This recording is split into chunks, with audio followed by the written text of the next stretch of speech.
and saying that I was really glad to be here to discuss the topic of discrimination in academia, that I will approach from a broader perspective. As I was saying, I'm not an expert specifically on this topic. I do not conduct research on discrimination, but this is a topic that I encounter very often as a political philosopher engaging with the issue of racial justice, as a post-colonial scholar, as a feminist, and also as an anti-racist activist. Before getting to the core of the topic, I would like to say a couple of words about the documentary that Ilse just mentioned and that probably you already had the chance to watch, which is a documentary that I really like. First of all, as a half Somali, I related pretty much with a lot of the experience that have been recounted in the documentary.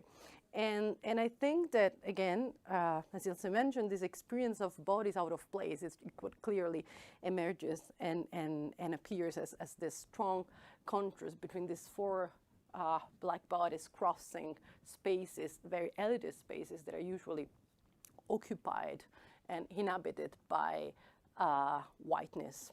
And it reminds me a lot of a book that I wouldn't say changed my life, but it was a very relevant reading in my experience, a book by Nirmal Pawar entitled Space Invaders, which was specifically dealing with race, gender, and bodies out of place. What happens indeed when bodies that are sort of alien bodies start to enter certain institutional arenas, be it political arenas or academic arenas, that seems not to be their proper space. And that was what was beautifully recounted in Somali Mima in the documentary yesterday. The documentary also concluded with some numbers, and no matter, I mean, the fact that I know how, so to say, discrimination and lack of diversity translates into numbers when it comes to academia, I was pretty surprised to read those numbers. Apparently, only 3% of students at Cambridge University are students of color. And those numbers are, I would say, very telling, manifestly telling. But my approach to the issue of discrimination is usually not based on numbers or statistics. I would rather to talk a little bit of how discrimination materializes in academia and how discrimination is also fought in academia, starting from social movement, mostly anti-racist movement that have been really vocal in the last few years, bringing about the necessity of relevant and substantial changes in the institution. I'm talking about movements that happen all over the world, from the global south to the global north. I'm thinking about the Rhodes Must Fall movement in South Africa. I'm thinking about the decolonizing the university movement that took shape in many contexts in Western Europe. And what these movements are actually claiming, what they're denouncing, but also what they're asking for, is changes that would be able to bring about some sort of reparative gesture to historical wrongs that are still pretty much shaping the infrastructures of our societies. So basically, in my research, I also try to understand what is the reparative value of claims for decolonizing the university, for diversifying the curricula, that are pointing out the connection, the historical connection that exists from past forms of oppression and discrimination and contemporary forms of racism. I think that this connection needs to be visible in order to better understand what are we talking about when we talk about contemporary racism. And if we disconnect the link between contemporary manifestation of racism from the historical dimension of Western colonial history of colonialism and transatlantic slavery, I think that we miss something very important in order to understand how racism should be fought, even in academia. Academia is an institution, but universities are also spaces that are materially built on wealth that may have different origins, and very often it has been discussed pretty much in the last few years. In many different contexts, universities actually are flourishing on the grounds, literally speaking, where previous atrocities of slavery and or post-colonialism have been enacted. So universities have to deal, not only as an institution, but also as material spaces, with the legacies that they very often bring with them. And if we think about the spaces of academia, we can also think about the names that are given to the building, to the rooms in which we teach, in which we celebrate graduation ceremonies. Who are those people to which, after which those rooms have been named or those buildings have been devoted? I think that thinking constantly about the history and the origin of the spaces that we enter and that we cross, it's one very crucial task that, in terms of self-reflection, academic institutions should constantly conduct. And when they don't, luckily, activists, students, also faculty, become vocal about the need of thinking concretely what does it mean to decolonize the institution, starting from the very spaces and from the very names that compose the academic arena. But when we talk about discrimination of academia, of course, we're not talking simply of a historical legacy, that which materialize in the spaces and in the names, but also we're also talking about curricula, and we're also talking about bodies. Once again, bodies out of space or bodies that are missing, a diversity of body that it's missing in the student body, in the faculty body, and in the academic space in general.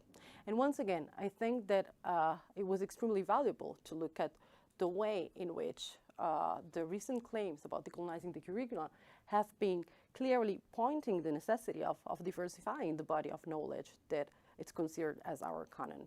This is happening, and I think it's happening, once again, thanks to the grassroots claims that have been emerging and becoming more and more audible. But this is also something that it's in the process of a constant negotiation and redefinition across many different European contexts. I'm mostly focusing on Europe because it's indeed true that when I look at anti-racist movements and movements for social justice, I'm mostly focused in the post-colonial European space and see what happens there.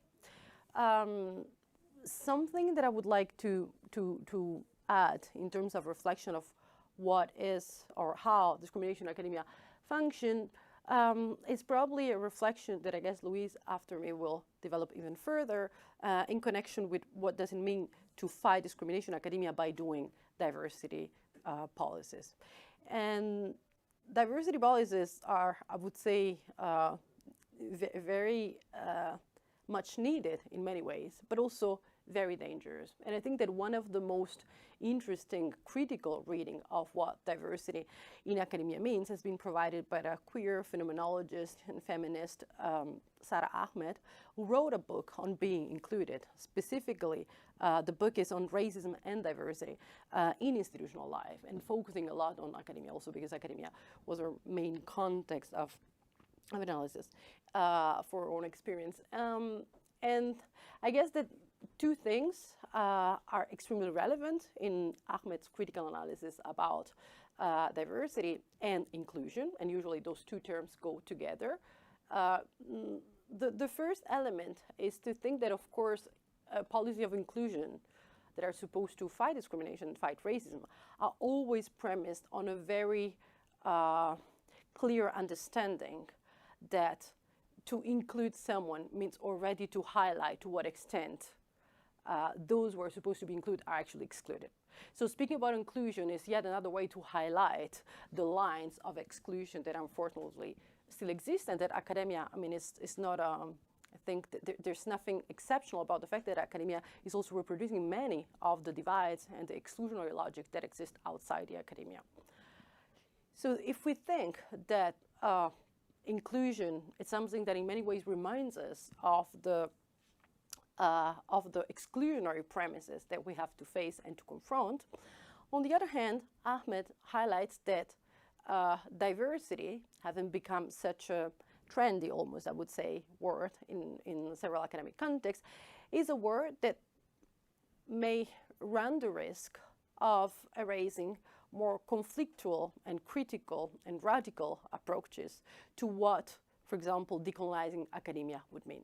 Diversity, says Ahmed, is almost this word that make all us feeling happy, as if diversity could be simply achieved by adding some diverse elements to the status quo, to what already exists. So we can diversify the sources of our knowledge, we can diversify the appearance of our student body or our faculty body, but indeed diversity, which sounds as these enriching gestures, may risk of erasing the contradictions, the conflicts, and also the inequalities that are at stake. What I'm trying to bring in terms of reflection, mentioning Ahmed's work on inclusion and diversity, is to what extent we can think that diversity really makes the difference. So maybe thinking in terms of problematizing the consequences of doing diversity policy, and not, for example, doing openly anti-racism or doing openly decolonizing policies that could have a more oppositional approach to the issue at stake. It's something that should be considered. What do we do when we do diversity, and what kind of difference we produce when we do diversity? And is diversity really helping in the process of fighting discrimination, combating racism, and decolonizing our universities? This is a question that I will leave it open, and I'll leave it probably to Louise, whom actually have been doing a lot of practical work and theoretical work in engaging with what does it mean to concretely do diversity in academia. So I'll leave it here to Ilse first, maybe. Just heard that the first part of the webinar we had really bad or no sound. So I'm going to say, I'm not going to repeat myself, but I'm just going to say that this is the last webinar in a series of 4 organized by the focus area on migration and societal change. And the focus is on discrimination within our own institution. And we are discussing the issue with 2 experts, but we're also reflecting on a movie called Somalinimo, and the link can be found on our website. I had a really nice introduction for Jamila as well. I'm not going to repeat it, but just to be sure, she works in the Gender Studies department here at Utrecht University. And our second speaker is Louise Otar, who is the winner of the UU Diversity Award 2021. And she has been really praised for her work around diversity in the classroom. And she will share with us some of her personal experiences with diversity within the universities, both from a student as well as from a lecturer point of view, because she was also teaching within the Gender Studies department. Yeah, Louise, the floor is yours. Yes, thank you. Is the sound okay? Great. Hi everyone, my name is Louise Outar. Thank you, Ilse, for that introduction. I've been here as a student in my bachelor and master's. I've been here as a teacher. I've been as a student assistant. So in the past 10 years, I've seen a lot of the university and the way it works in its various levels. So I'm going to be reflecting on those experiences, and there will also be some interlacing with theory and concepts that I have also come across as a researcher, because I've also done research on diversity here. So I'm going to bring all those experiences together and tell you a bit about how I found my way in dealing with diversity in academia, and specifically at Utrecht University. So I started as a student here in 2012 as a bachelor student in liberal arts and sciences, where I kind of didn't want to choose one topic or one program, but I was very inspired to taste of all those different areas of expertise, of all those studies. And that is something that liberal arts is able to do. So I was very excited to taste of all these different programs. And I did literature, I did history, I did social studies. But to be very honest, I was getting quite unhappy because I really did not fit in the university. And that was actually very noticeable from the get-go, because in my first year, like the first class, orientation class, once I got admitted, my friend and I, who also did liberal arts, we were surrounded by over 100 students, and we were watching around like, who will our peers be? And we were the only people of color. And I think that was the first introduction to what it means to study in Utrecht, because there's just not a lot of people of color, and the diversity in that time was really lacking. I think it's improving a bit more now, but it was also from that point, because I was always the only one in the class, that I started internalizing everything that was happening around me, and the way I was treated. Because when you're the only one, you can't really discuss, like, what was this interaction? Was this racist? Was this just weird? What is happening? You don't have discussions. You don't have that mediation. So I really started internalizing that I was the one who wasn't fitting in here, and that it was my fault that I was feeling this way. And if only I could improve or be better or do anything to myself to improve my stay here, then the situation would be fixed. And I think when you walk around as a student with that experience for so long, it does things to you. It does things to the way you see yourself, the way you enjoy your studies. It does things to the way you relate to your peers. And I think that is something that a lot of students face when they are the only one in the class, be it because of the fact that they are racialized, or because they are queer, or because they have another identity that is marginalized in this society. Like, the affective dimension of not fitting in is really painful. And Jamila already mentioned the work of Nemal Puar when she talks about space invaders. And I think it's very valuable to look at how do you feel within a certain space. And why is that? Is that because there is a certain group that doesn't accept you, or is it more visceral? Is it more structural even? What makes that you are not belonging in a certain space, or that you're not fitting in? So these are questions that I could actually only formulate once I got to my specialization in the end, which was post-colonial and gender studies, because I did it in the third block of my first year. And after feeling miserable actually for the past few blocks, I actually got a vocabulary within gender studies to address what I was feeling and how to connect this very personal experience to the political, to the structural, to the institutional. So this is why I ventured into gender studies and post-colonial studies as my specialization and field of expertise. And I did that during my bachelor, and I continued that during my research master, gender ethnicity, at the same university.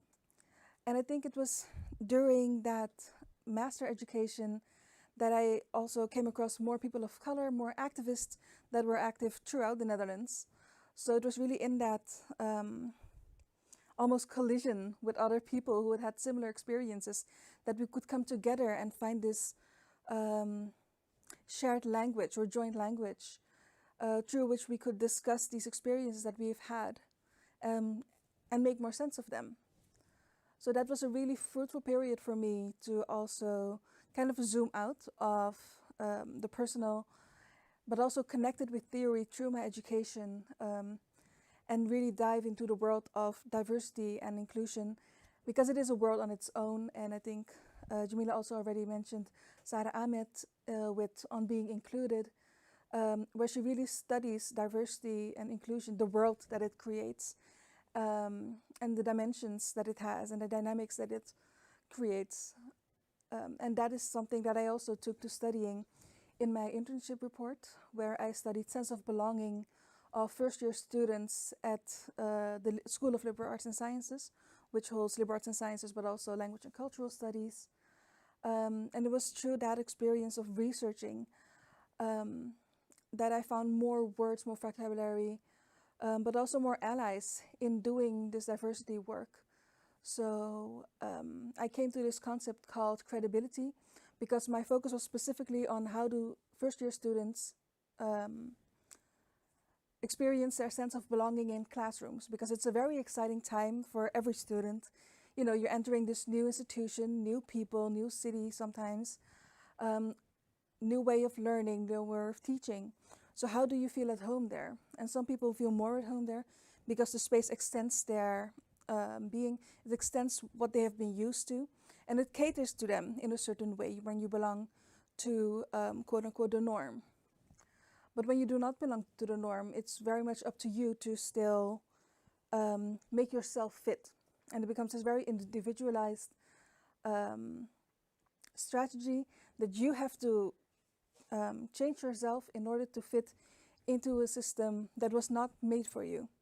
Because I'm also very inspired by the work of Laura Rendon, who said in already 1992, I think, that the university is a learning paradise, but for students who are first generation, who are racialized, who are queer, they often feel like a stranger in a learning paradise, which really captures like the paradox of this experience. Because on the one hand, you have every knowledge, or like a lot of knowledge and sources and material and inspiration at your hands, but still it feels like there are barriers in fully immersing yourself into this world.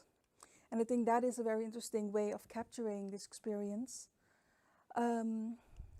So in my research, I looked at sense of belonging and what it means for students to belong in a certain class. And sometimes students felt like they did not belong because they had difficulty rooting themselves in the university, but there are also structural layers to that experience.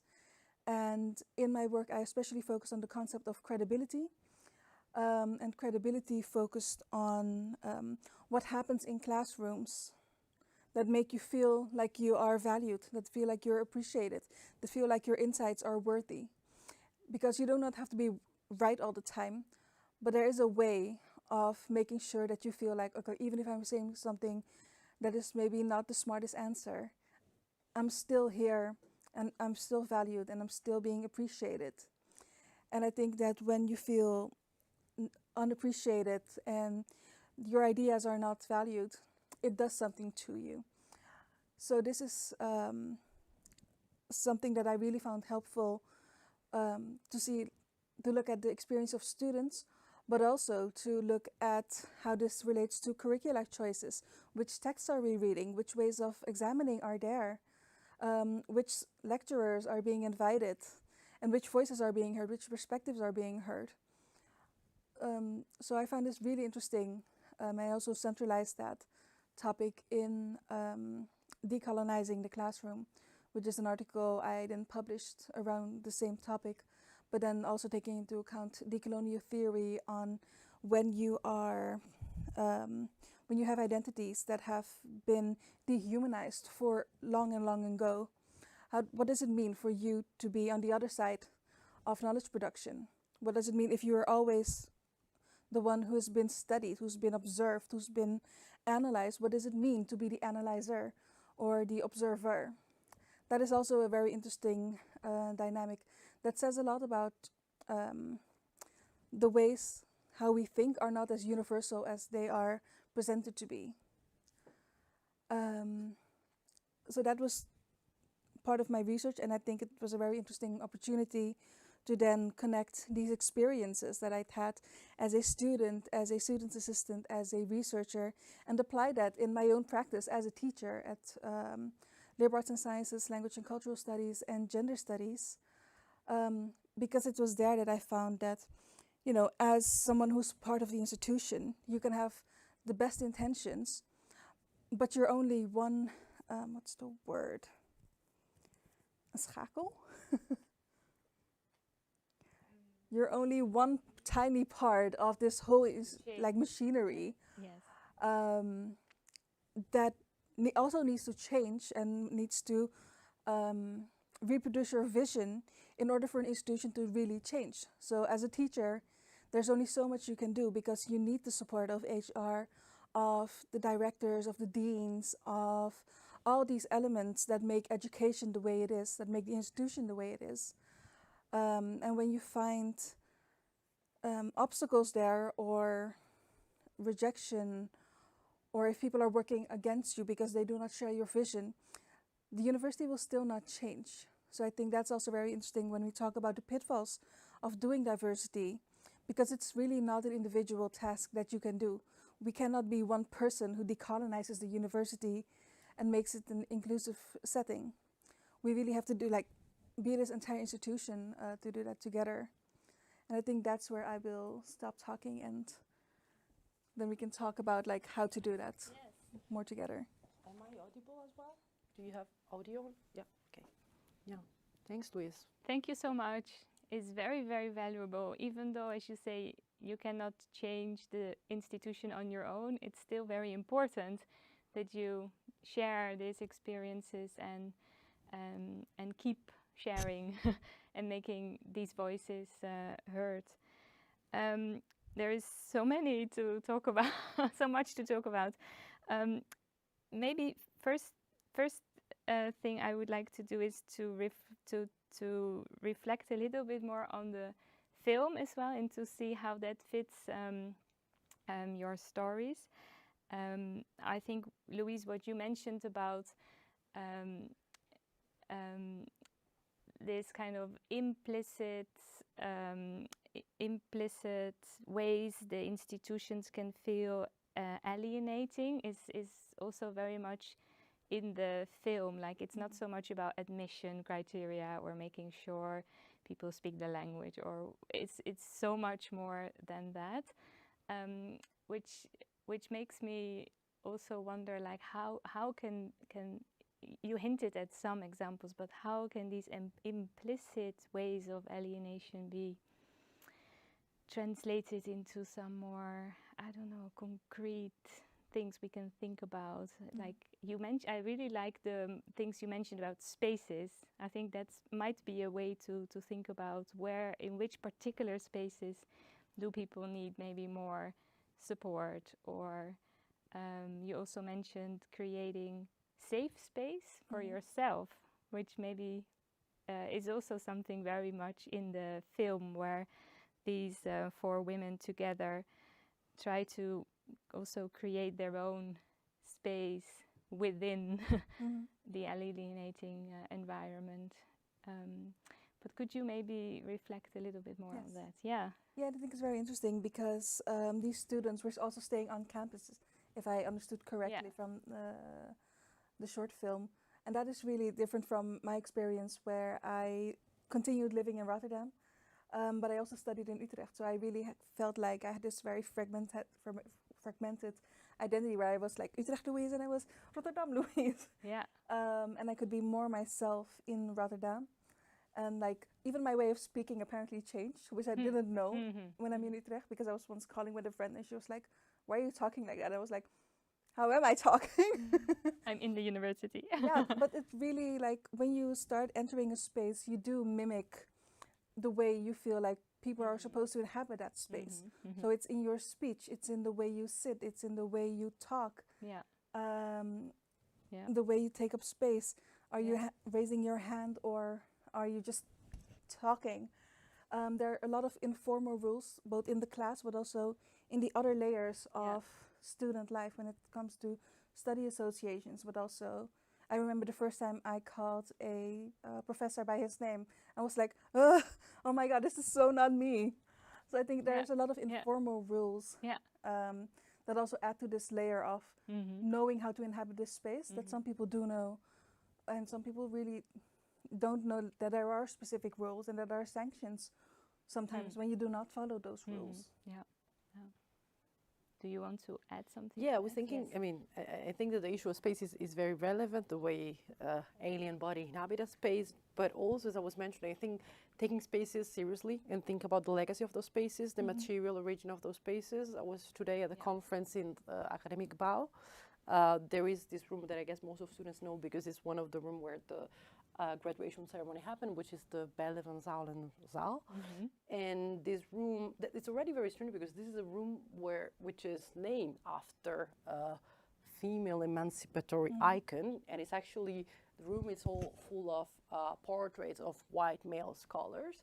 But at the same time, even Belle van Zalen was an icon of feminist anti-literum, is actually someone whose history is pretty much entangled with the legacy of colonialism.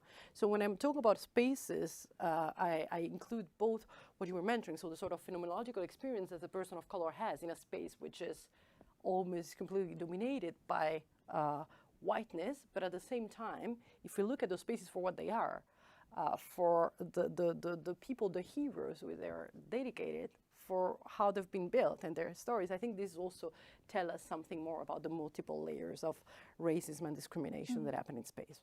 But there is also always, I think, a challenge how to navigate those spaces, how to subvert those codes, how these alien bodies actually impose themselves in these new arenas, like the girls in the movie do. So yeah, the director explicitly asked the girls to walk through the university in their Somali dress. In the dira, In the dira, and they actually really enjoyed that experience, and they also described it as feeling that you can claim that space. I guess it's the space invasion idea. Yeah.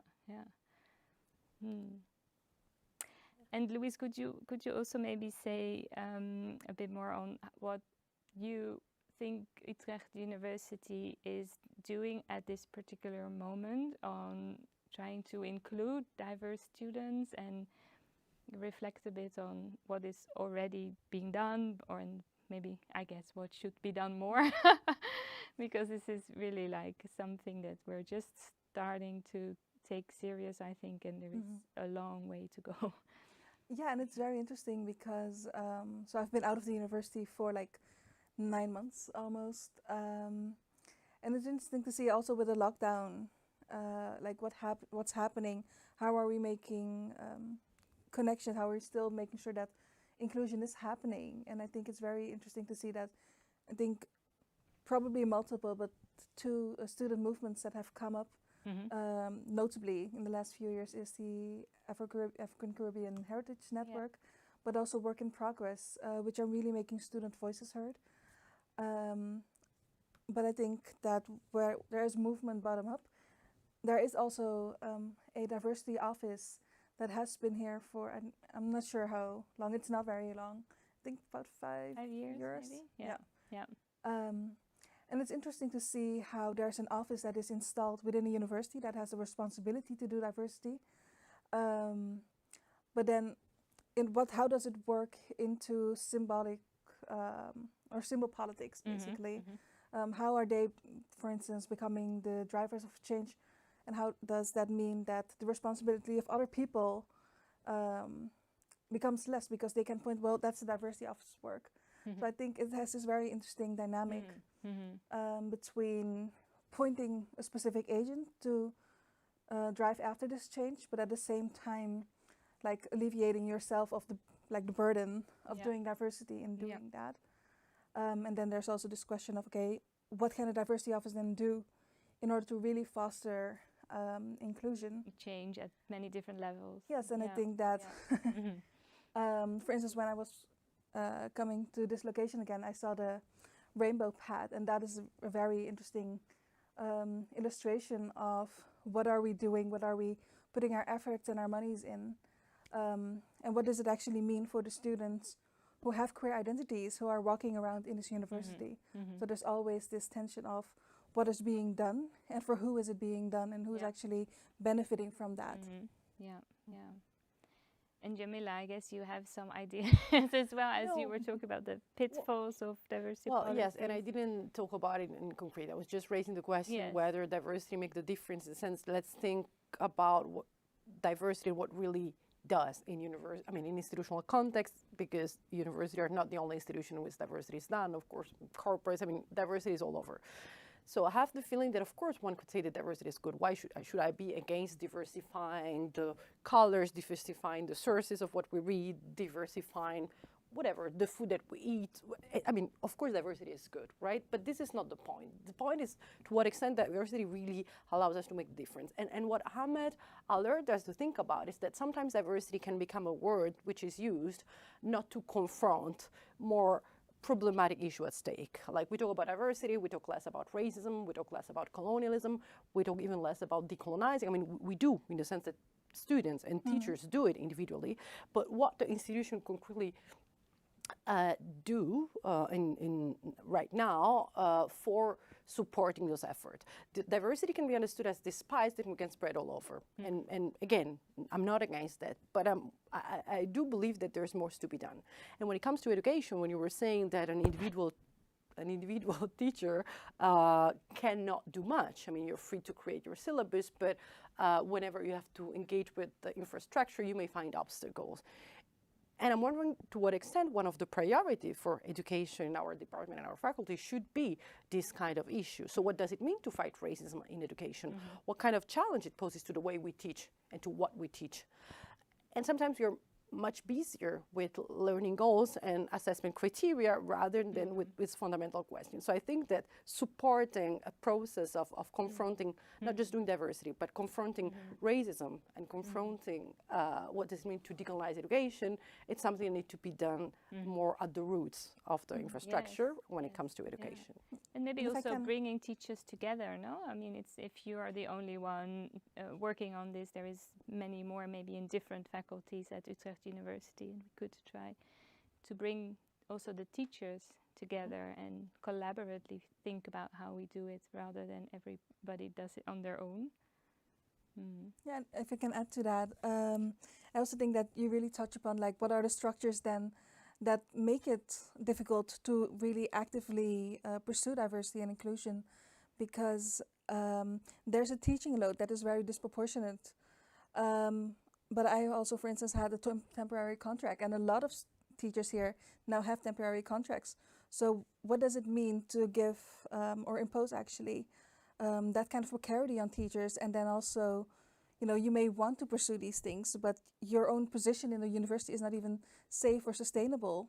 So how can your efforts be sustainable? So it's also really like you really touch upon like the structures that make it hard for people to pursue it in a sustainable way. Yeah, and if I can just add to that, sorry, Elsie, but I think that indeed this is crucial, and this is why I would say diversity is very limited. Should we talk about equality? Should we talk about injustices or justice? What does it mean to engage with this issue when it comes to temporary contract, temporary teacher, when it comes also to the, or to speak of something completely different, how would it be possible to put race in the title of our courses? I mean, this may not be necessarily difficult because of super strong ideological resistance that may also be there, but it all become a very complex process, also bureaucratically speaking, in order to produce change. So I'm wondering to what extent is the institution it's ready to support us in making changes that may be costly, money-wise, because it means also to sustain materially the people who are supposed to make this change and have better and less precarious condition of living, but also how to make it easier, the possibility of bringing in diversity in the sense of different content, also content that may have a sort of oppositional relationship to what is already known and what is already established as a canon. Yeah. But it's also an interactive process, because my experience is that students are also increasingly asking for these changes. So it's not only the teacher thinking about it, it's also the people asking for it. So I think in collaboration with students, these changes could also be made rather than, you know, like each one on their own. So in terms of how people are organized, I'm also now thinking like it should be good to also think about how students in collaboration with teachers, lecturers in our university could together think about these issues. Yeah. And students do a lot of initiative. And I mean, even colleagues. I mean, I know that there are the Colonial Reading Group, that there are a lot of discussion and a lot of different events and initiatives that happens around. But again, we'll talk about how the institution could support more directly and more actively this kind of attempt. Students do a lot. I guess that there are a lot of student associations and student groups that do a great job. And you're also saying that the term discrimination might not be the right term, that we should maybe... I was actually targeting more diversity because it really has become this nice word. Since Ahmed is a real killjoy, so it's all about, I mean, diversity is this nice word that brings happiness. Well, actually, we should talk about the things that really hurt and create problems. And so why not talk about equality and inequality? Why not talk about justice and injustice? Discrimination is not necessarily a word I'm against. I mean, I think that it's a good descriptive term. Diversity, again, it's a nice term, but it's a term that we should handle with care, so to say, also looking at what it can produce, because one can be happy with diversity. We do diversity and we've done. And actually, there's much more to do. That would be... And it can turn into a symbolic act, which can be problematic. Yeah. Yeah, and I think it's also very interesting to talk about like the languages that and the words that are being used when we talk about diversity or justice or decolonization, because there's a risk of words becoming obsolete because it's just thrown around and we're decolonizing everything, but then it becomes obsolete. And I think there's also a beauty in staying invested and staying rooted in the true radical meaning of the words that we use and sticking by them, even if they are being spread around. And there was another point that I wanted to make, but I forgot. So it'll come back. It will come back. Yeah, yeah. I was also thinking about the origin of diversity because for me as an activist, I mean, I come from Italy. I'm much older than you, maybe same age as you. I don't know.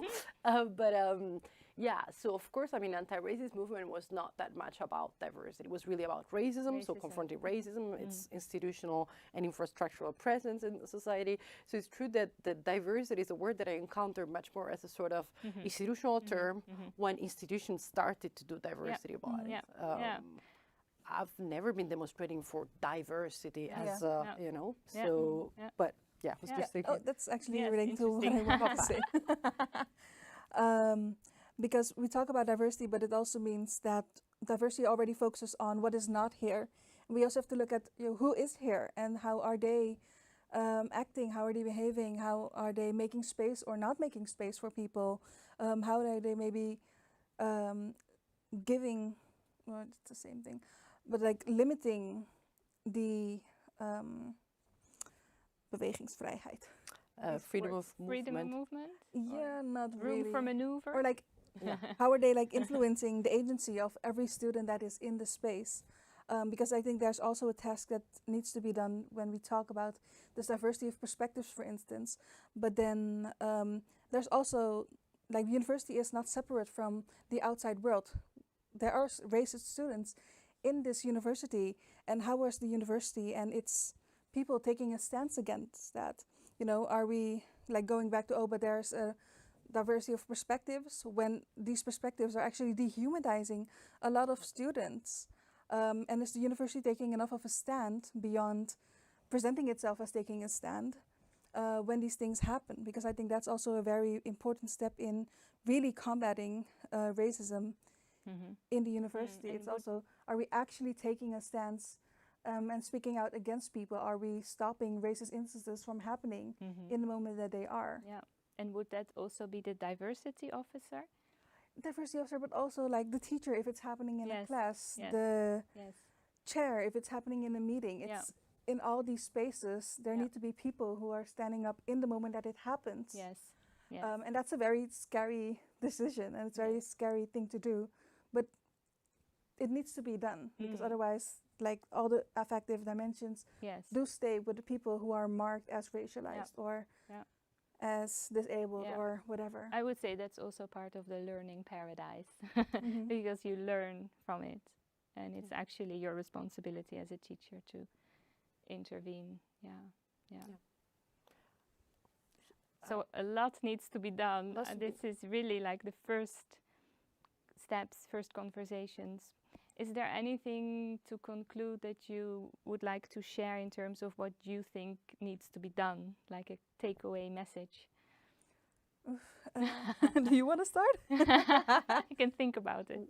Okay, maybe something about what has been done and what could be done, because I also want to say something positive about this whole diversity discourse that has an effect, not necessarily of the institutional policy about diversity, but also about the impact of anti-racist movement that kind of woke up the society and the need for indeed diversifying. Well, I could say that I saw how many teachers of color, but even you were saying like the amount of students of color maybe has been increasing. I mean, we come from a very specific bubble, which is the gender studies program, but I would say that I see in the last few years a significant change in terms, again, of diversification of the student body, but also of the faculty. And this is something relevant. So maybe somehow something positive is happening. It's not necessarily coming from diversity offices, but it's coming from this need, which is felt and shared about, changing a little bit the order of things.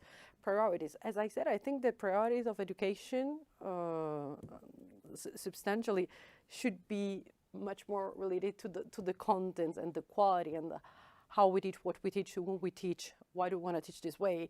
And I think that this should be sort of primary concern. Have the feeling that there are a lot of different primary concerns when it comes to education today, and I'm not sure I share the priorities. So for me, the priority should really go to what we teach, to whom we're speaking, and what kind of source we're using. And this maybe could allow us for major changes in terms of decolonizing the university in which we live, teach, and work. Yeah, I think on a different level maybe, I think there's a lot of diversity officers, diversity offices, project leaders and whatever that are emerging in all these institutions. And I think it's a very exciting thing to see that there's a network originating there of people who are doing it from the bottom up. Yeah. But there's also various networks that are connecting with each other from the bottom down. And I think that we really need to tighten these relationships because we can do so much within like a certain university or a University of Applied Sciences or institution. But we do really have a momentum, and even politically there's a very interesting momentum of like people being so like on the other ends of the spectrum, I guess. But what you do see is that there are forces emerging because there's so much collision that something sparks.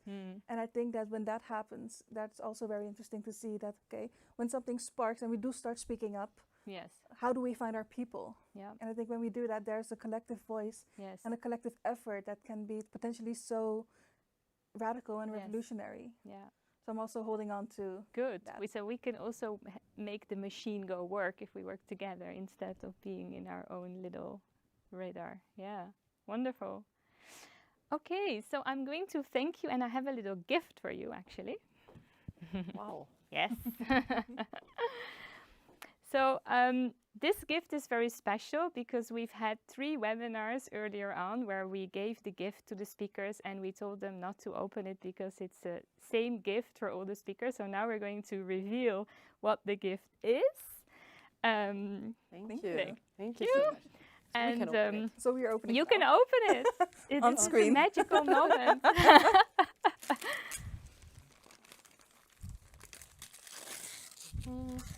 Okay, it's a book, but that was It's a probably book. easy to guess. Yes. And it's a very specific book. Oh, exciting. Thank you. Can you show it? Should we show Yeah. it? So it's a book on the history of slavery in Utrecht, and we thought making this particular history visible Yes, really definitely. fits the webinar series, Thank you so much. discussing sensitive issues, parts of the history that have been covered but are really important to understand. And on the 1st of July, we celebrate Katie Cotti, the breaking of the chains of slavery. And for that event, we have organized a walking tour through Utrecht with Nancy Jouwe, organized by the focus area on migration. And if you are interested to join, you can sign up. The places are limited, but Nancy Jouwe will give the tour. And you can send an email to migration@uu.nl if you want to join the walk. And let me close by thanking the speakers, the listeners at home. And this is the last webinar in the series.